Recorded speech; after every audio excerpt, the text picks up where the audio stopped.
And welcome back. You're back in the sports wagering zone. I'm Chris Pardo. We're coming to you live on the I-95 Sports and Entertainment Network, live from Charlotte, North Carolina. Well, we just quickly want to go over our selections from yesterday and how our little system has been doing so far. Yesterday, we had two selections, Toledo against Richmond. We had Toledo. And, of course, in the Western Kentucky St. Mary's game, we had St. Mary's. Both of those games went down into the toilet, as they say. 2 games, 2 losses. So far for the season, we're at 69 plays altogether. 35 wins, 35 losses, right at 50-50, right at that mark. But like I've been hearing from everybody around, it's been a tough season, tough way to pick college basketball games this season, primarily because of the COVID situation. Some games were canceled. Some teams only got to play one game, then 10 days, 12 days later played another game. Very difficult to handicap when you have situations like that. So to come out at 50% at this point in time, not a bad way to look at things anyway. So it's, you're not losing, you're not winning. You're just basketball games this season been primarily because of the COVID situation. Some games were canceled as far as betting was concerned. But now the long wait is over. The big bad madness finally here. Today we have the first 4 play-in games to get down on, and we have 6 NBA games on tap, as well as 10 National Hockey League games in case you're interested in betting on something else. In the meantime, we're going to talk about where the money is flowing for tonight's 4 March Madness play-in games. To begin with, at 5:10 p.m., like we said, 5:10 Eastern Time, Texas Southern against Mount St. Mary's. Now, this is an Eastern region matchup. You got a pair of 16 seeds vying for the honor to advance and play the number 1 seed, Michigan. Texas Southern, 16-8, won the Southwest Conference Championship. They upset Prairie View 80-61. Very simply, it was the title game. They were 3-point dogs in that game and still won by 19 points. Meanwhile, on the other side, Mount St. Mary's 12-10 this season. They won the NEC, shocking Bryant 73-68 in their championship game. They won outright, and they were 6.5-point dogs in that game as well. So let's take a look at the line and let's see how it's going. The line opened with Texas Southern listed as a 2-point favorite. The public is all over Texas Southern because of their better one-loss record, that's for sure. But the pros, well, they've started steaming Mount St. Mary's, flipping the Mountaineers, who started out, and we talked about this the other day, they were 2-point dogs to start out with. Now they're 1-point favorites. So they flipped totally around as far as that's concerned, which is quite critical because that's one of the criteria that the pros look for when they see that type of situation change. Now, it was a pick'em.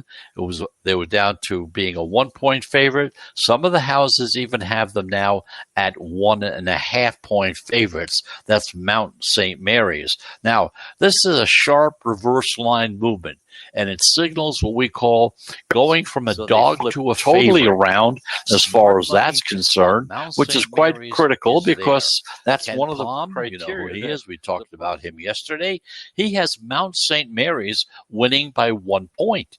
He also has the Mountaineers ranked slightly higher, 219 against 229. So as far as this game is concerned, the pros are on Mount St. Mary's. So the second game at 6:27 p.m., you have Drake against Wichita State.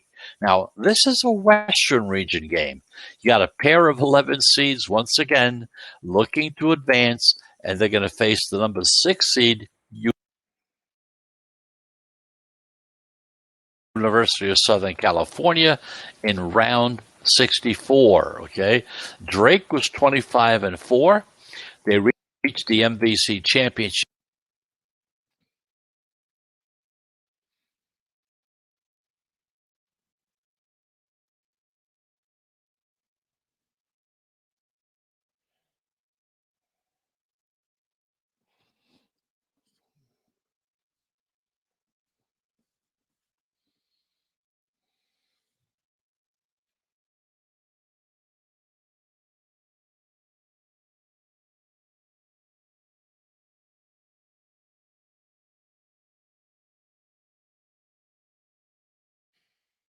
a 2.5-point favorite. The public is backing the Shockers, yet we've seen a real significant sharp move towards Drake, pushing the Bulldogs the same way, going from a 2-point favorite to a 2-point dog at the same time. So instead of laying the points, bettors backing Drake might prefer a money line play at this point, which is somewhere around 130. One reason for this big line move to Drake is the fact that the Bulldogs, their best player, Shanquan Hemphill, who averages over 14 points per game, is making his return back from a broken foot. Now, Ken Palm has Drake winning by 2 points. He also has Drake ranked higher, 53, Wichita State at 74. The pro money has also favored the over in this one, driving the total up from 139.5 up to 141. Looking at the line right now, it's at 2. Some places are at 1.5. It just all depends on who you're doing your business with. Check with your local. Obviously, you're going to check with your local sports books to see what their line happens to be. So we're going to take our second break. When we come back, look at Norfolk State against App State and UCLA against Michigan State. Those are the other two games that are on tap today. Like we say, they're the appetizers before the big meal that starts tomorrow. 4 of these teams will be in the mix. 4 will be packing their bags and going back home. So just a reminder that you're in the sports wagering zone. And of course, we will be back right after this.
Yeah.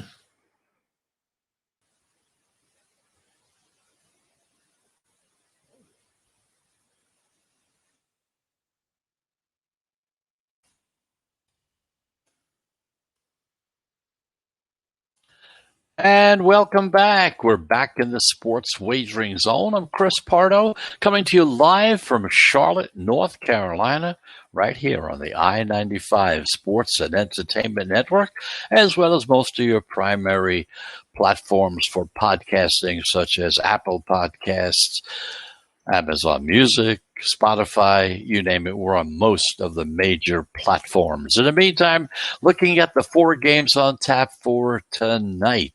This is the teams that are trying to get into the dance. This is the prelude to the dance. This is the appetizer before the big meal.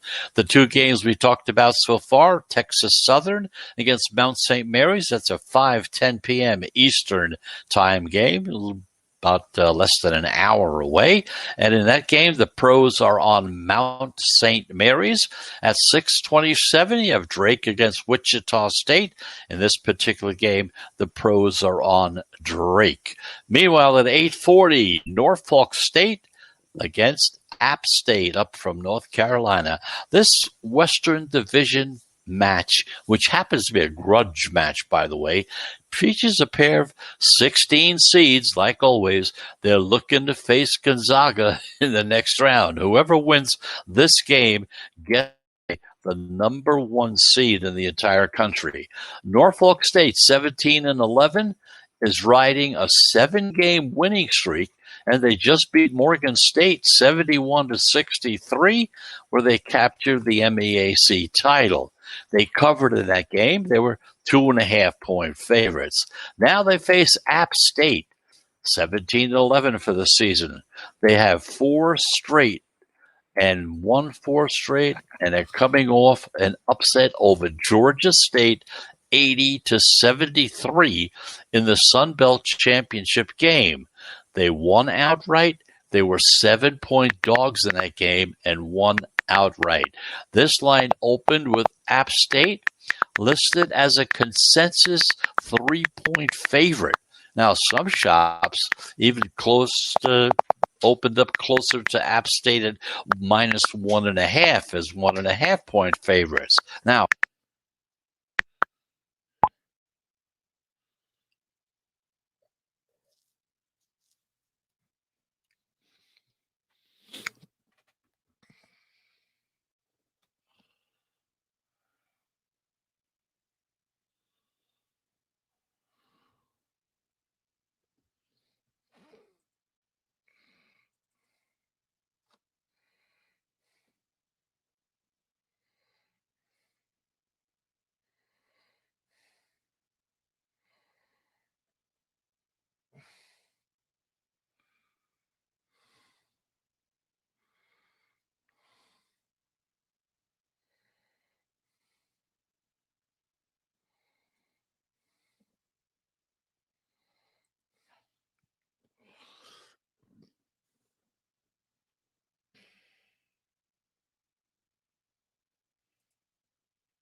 we've seen this line kind of go up a little on App State, up to 3.5.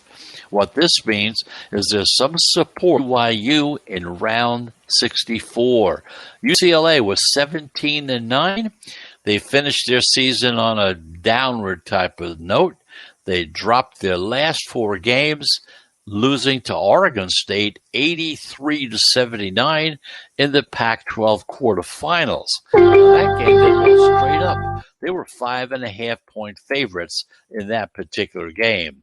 Meanwhile, Michigan State, 15-12, also struggled down the stretch, going 2-3 in their last 5 games, including their 68-57 loss to Maryland in the second round of the Big Ten tournament.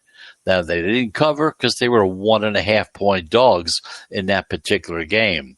Now, Michigan State opened as a pick'em, or maybe a 1-point favorite, depending on which sports book you were looking at the time. The public sees Tom Izzo and is biased towards Michigan State, as they've watched Michigan State make countless deep NCAA tournament runs in past years. So once again, there's that bias that's in their favor as far as the general public is concerned. Now, as a result, it's a pretty easy decision for the recreational bettors to back Michigan State and fade UCLA, who has lost 4 straight games. Now, this lopsided support has really pushed Michigan State up to a 2 to 2.5-point favorite. Now, at this point, UCLA provides heightened value because they're an inflated contrarian dog in a heavily bet late game. This is the last game for the day. So most of the money that's going to be accumulated will be in this final game. Be a lot of money on this final game compared to the first 3 games that are on tap. Now, Ken Palm, he has an edge as he projects UCLA to win this game by 1 point. He also has UCLA ranked as the better team, 44-56. Now, we've also seen some under money show up, dropping the total from 136.5 to 135. So as far as the pros are concerned, and as far as the analytics are concerned, they're on UCLA in this game, and they're on them big and strong right now. So taking a look once again at the 4 games on tap for today. The 5:05 game, 5:10, Texas Southern against Mount St. Mary's. The pros are on Mount St. Mary's. At 6:30 of Drake against Wichita State. The pros are on Drake. 8:40, you have Norfolk State against App State. The pros are on Norfolk State. And in the final game, which is around 10 p.m. Eastern Time, UCLA against Michigan State, more than likely will be the highest bet game of the night. A lot of money coming in. UCLA is the one that the pros are looking at in that particular situation. So that's the story on the 4 games on for tonight. Those are the win-in possibilities. 4 of these teams will go on and play. And like we said, in one of the games that we were taking a look at with a strange situation is that Norfolk State and App State, the winner of that team, of that game, as a bonus, okay? Hey, you just got into the NCAA finals. You're going to play Gonzaga today. So that's the prize that they're waiting for, but that doesn't matter. Just to get into the tournament is what they're really looking forward to. And, hey, it has happened before, although Gonzaga looks very, very strong as the number 1 overall seed. It looks like most people are looking at it and saying Gonzaga against the rest of the field. That's the way it appears, okay? But you never know. Things do happen. Things do change. But we'll see what happens. So whichever way you're going, I wish you the best of luck. But let's take our final break. When we come back, we'll try to give you a couple of tips and ideas on how to bet the upcoming games coming up on Friday. So until then, let's take that break, and we'll be back right after this most important message.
And welcome back. Here we are back in the sports wagering zone. I'm Chris Pardo coming to you live from Charlotte, North Carolina, the I-95 Sports and Entertainment Network. Let's take a look at some tips, some thoughts, and ideas on how you can circumvent, get around some of the blocks that you maybe come up against in how to bet on some of these March Madness games. Understand something. Wagering on the big dance games is different from betting on regular season matchup games. The stakes are higher, number 1. The lines are much more sharper. You're going to see 2.5, 3 points, 1 point. You may see a 4 or 5. Especially on Gonzaga, you're going to see big numbers on that particular team when they first start out on the early rounds. But otherwise, most of the other lines are going to be pretty tight. And the betting handles, Oh, there's a lot of money out there. There's not much going on. There's no NFL action, very slight NBA action. It won't happen until the playoffs start there. So baseball hasn't started yet. Hockey is just a boutique sport. There are some people out there that do like to bet on hockey, that's for sure. But most of the money, they've just been sitting in your pockets waiting for this March Madness. So without waiting any longer, here's a couple of tips to keep in mind as you get ready to bet in this madness, this March Madness. First of all, this is a good time to go and become more contrarian. Again, if you've listened to the show over the past few years, you understand that the philosophy of the show is contrarian. What is a contrarian? That's someone who bets against the public. If you're betting against the public, that means you're betting with the house. And most of the time, the professional bettors are betting contrarian with the house against the general public. General public is wrong most of the time. So the best time of the year to go contrarian is right now. That's because, once again, there's a lot of buzz out there. There's an excitement. There's the NCAA tournament. Okay, you get a whole bunch of casual bettors, people that haven't bet at all season long, finally say, hey, this is what I want. I want a piece of this. I want to be part of this. But now they want to get in on the fun as the madness starts to take over. Now, with public betting really flooding the market, the ticket counts really go up high, where you may have, like, let's just say 5,000, 10,000 tickets on a particular game. You're going to go up into the 15 to 20,000. It'll be almost double in many instances. Because, again, remember, 2 years ago, that was the last time you had a March Madness. Professional gambling, as far as being allowed in the States, was just brand new.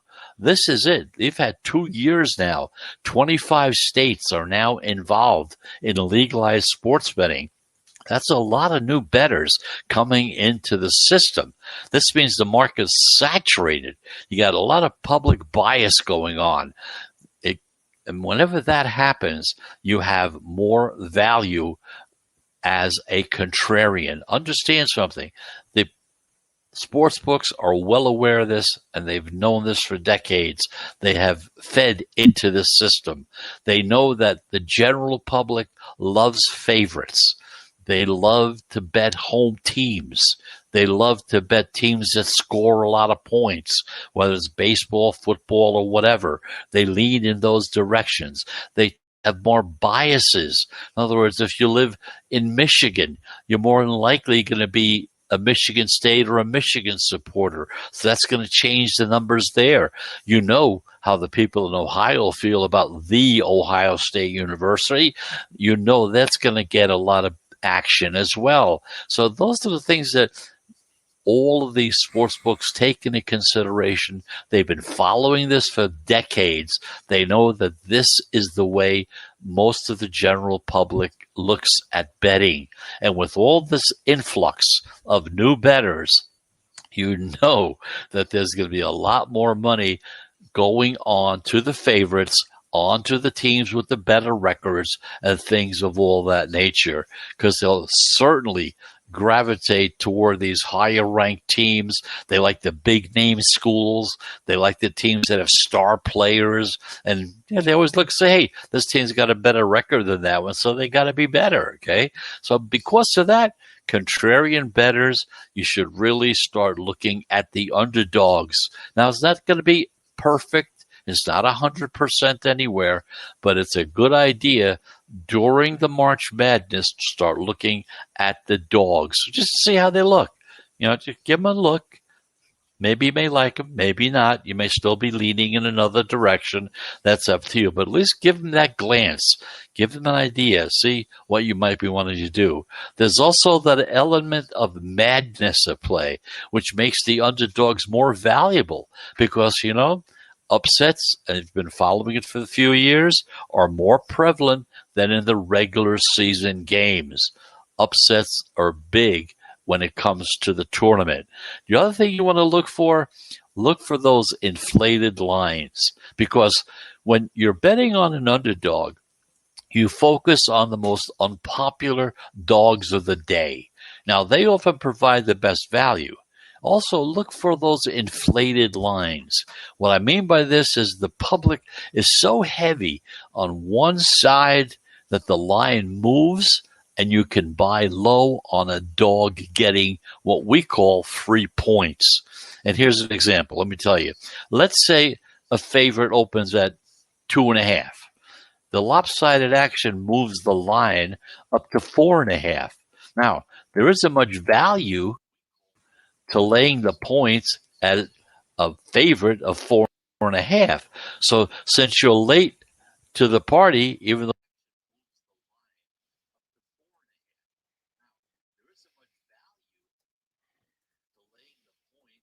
you did like that team initially, but it's moved up from 2.5 to 4.5. And you say, "Oh, I liked it at 2.5. I don't like it at 4.5." 4.5. Now you've got 4.5 points in your pocket. You're getting 2 points of inflated line value off of the opening line. And again, going contrarian is a good foundational pillar, but it only gets you halfway there. The other important thing you got to look at, you have to see where the pro money is going. This means being on the same side as the pros who bet professionally. They have the respect of the books. The books alter their lines according to how the pros bet. And one of the easiest ways to see where that money is going is when the betting line moves away from the favorite toward the dog. For example, let's say 75% of the bets are on North Carolina. Yet you see the Tar Heels going from being a 7-point favorite to a 6.5-point favorite down to a 6-point favorite. What this would mean, pro money is grabbing the points and betting on the dog. That's why that line is changing. Another move to look out for is a dog to favorite flip. We've got that going on today. For instance, in the first game, Mount St. Mary's against Texas Southern. Mount St. Mary's was a 2-point dog, now is a 1.5-point favorite. Went up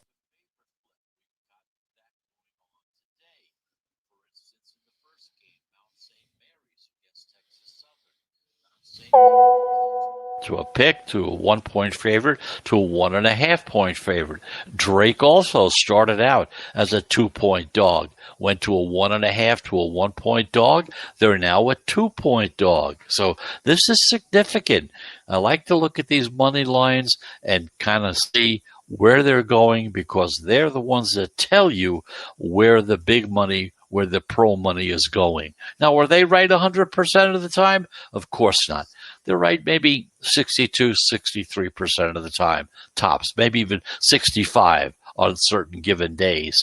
But they're definitely over the 52.3%, which is where you have to be in order to break even or to be slightly ahead in the game.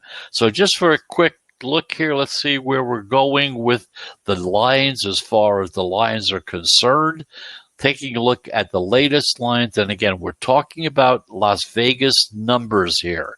And again, most of the time, it's not going to be much of a difference between wherever you are and what Vegas is saying, unless you happen to be in a state or a nearby state that is going to be participating in that particular game. And so you're going to get some recency bias going in that direction.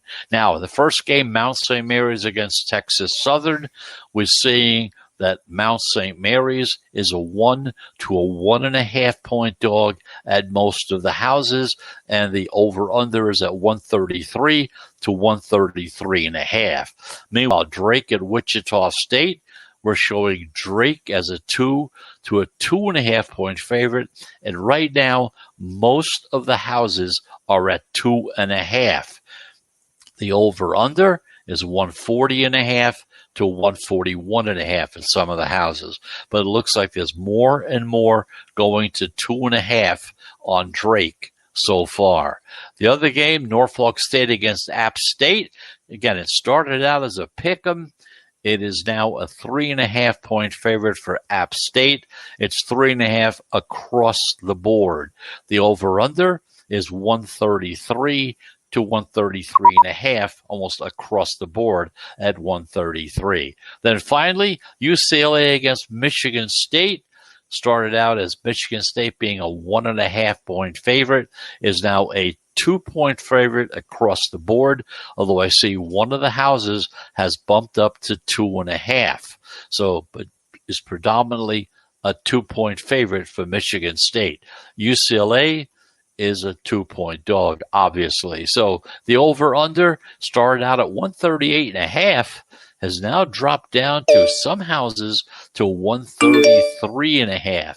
Most of the houses are at 134. One of them is at 133.5. So that's a look at the latest odds and how they're shaping up. But again, they're subject to change. They usually do change, especially as you get closer to tip-off time as the game starts. So get your stuff together. You got a game coming up in about 30 minutes, maybe a little less, depending on what time it is right now that you're listening to the show. The first game on tap, like we said, is Mount St. Mary's against Texas Southern. In this particular game, the pros like Mount St. Mary's as a 1.5-point favorite in this particular game. So once again, thanks for listening. Thank you very much. We totally appreciate you listening to the show. And if you're going to be betting tonight, I certainly hope you do very, very well. I hope we've been able to help you go in one direction or another, and hopefully it's the right direction. You'll find out when the whole thing is done. So pay attention. Watch these games, because half of these teams, the winning teams, will be playing Friday. So kind of get ready to go. Friday or Saturday, they'll be in the mix, and those are the teams that you're going to see. Yeah, there's 16 seeds. They're going to be at the bottom of the list, okay, no doubt about it. But keep an eye on them. See, maybe there's something you might see that might help you maybe swing to them when it comes time on Friday and Saturday. So until tomorrow at 4 p.m. Eastern Time, thank you very much for listening. We've been coming to you live from the I-95 Sports and Entertainment Network. We'll be back again tomorrow at 4 p.m., then Saturday and Sunday at 11 a.m. to get started once again. Happy March Madness to everybody, and good luck, and have a great Thursday evening. Goodbye, everybody.